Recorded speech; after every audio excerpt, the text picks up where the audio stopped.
किती दिवस झाले? प्रशासन मला रोज विचारते मधुकर, वडिलांना सांगता येत नाही का आधी माझं शिक्षण मग बाकी सगळं ते? काय सांगू सर, आणि कसं सांगू? गेल्या वर्षी बहिणीचं लगीन झालं, 2 लाख रुपये हुंडा घेतला आणि 1.5 तोळ सोनं. तवा काढलेलं कर्ज भेटलं नाही तर चुलत्यानं केस टाकली वावराच्या वाटण्याची. तिथं पैसा गेला, केस हरलो, घराच्या वाटण्या झाल्या. आता तर कुणाच्या घरात राहतोय सर. इकडून उंदीर येतोय तर तिकडून घुस येत्या. पावसाळ्यात अख्खं घर गळतंय. घरातली भांडी कमी पडते, पण पत्र्याची पानं काय गळायची थांबत नाही. बाप गावलती काम करतो, उचलापासून गुरं राखतो. तरी बी आज भाकरी खाल्ल्या तर उद्याची काळजी वाटते. आई रोज वाटी घेऊन येतात, त्याचं घर टिपती. कुठनं आणू पिलं पैसे? आणि कसं म्हणू बापाला, या सगळ्यापेक्षा माझं शिक्षण महत्वाचं आहे.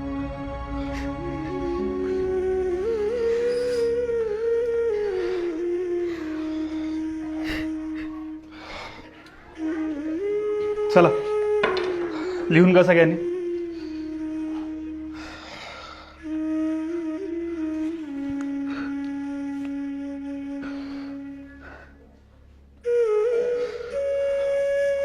मधुकर, याच्या पुढे असलं वर्गात काहीही सांगायचं नाही. याचा कुणावर काही फरक पडत नाही, कळलं का? प्रशासनाने नेमून दिलेली फी तुला द्यावीच लागेल.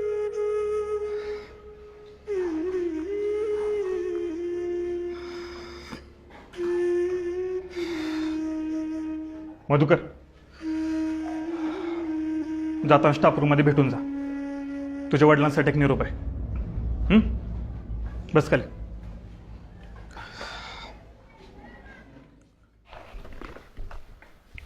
आत येऊ का सर?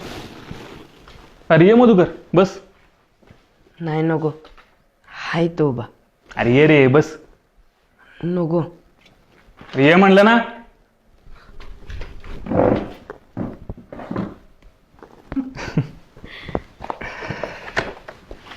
मला सांग, कोण कोण असतं घरी? आई वडील असतात आणि 2 बहिणी आहेत. एकीचं लगीन झालंय, एकीचं यंदा होईल. बहिणीचं वय किती रे? माझ्यापेक्षा 3 वर्षांनी मोठी आहे. तुझं 14, म्हणजे तिचं 17 असेल. एवढं लवकर लग्न कसं काय? कधी कधी परिस्थितीसमोर हात टेकावे लागतात मॅडम.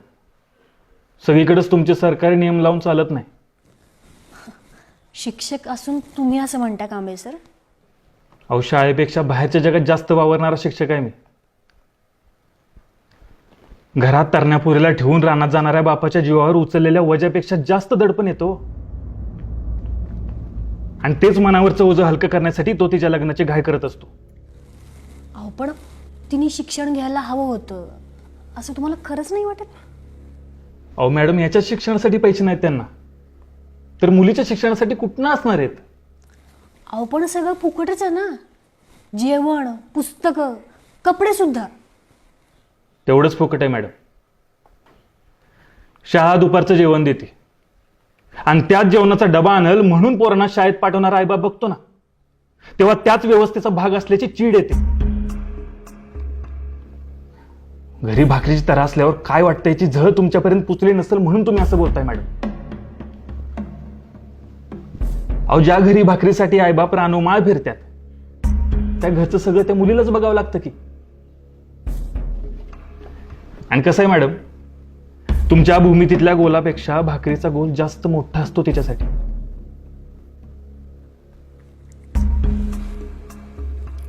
एक बाई म्हणून काळजी वाटली म्हणून बोलले मी. हीच तर अडचण आहे आपल्या शिकलेल्यांची. आपण ते वाईट कसं हे सांगतो, हळहळतो, पण प्रत्यक्ष अडचण सोडवत नाही. इथून बाहेर पडत नाही, मदत करत नाही. भाषण करणारा नकोच आहे आपल्याला, भाकरीची सोय करणारा हवाय. आणि हे सगळं तो त्या मुलीचा बाप करतो म्हणून तो आपल्यापेक्षा कायम ग्रेटच आहे असं वाटतं मॅडम मला.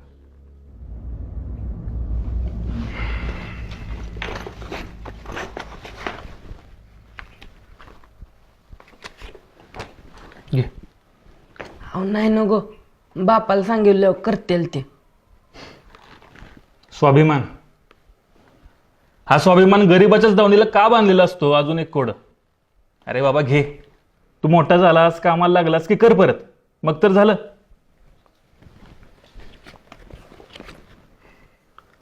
अहो फी फक्त 750 आहे, हे जास्त आहेत.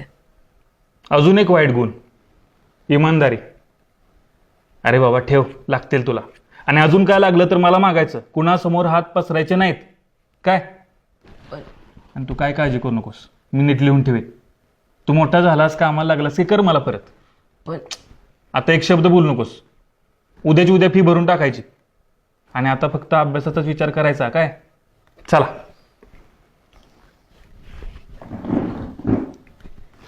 अरे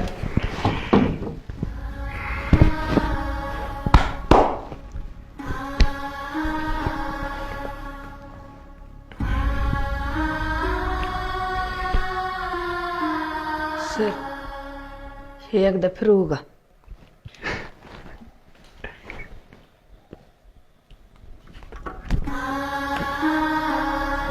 येतो.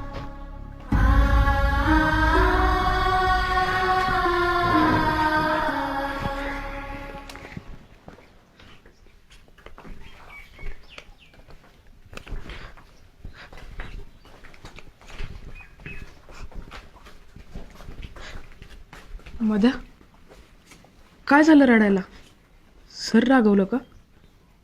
नाही अभ्या, फीचे पैसे दिले सरांनी. सगळे शिक्षक कुरकुटे तरंगत नसतात रे. काय काय कांबळे सर बी असते. तिथनी 1 मिनिट बी लागला नाही हे काढून द्यायला. माझ्या बापाचं 2 दिवसाचं कष्ट वाचवलं रे याने.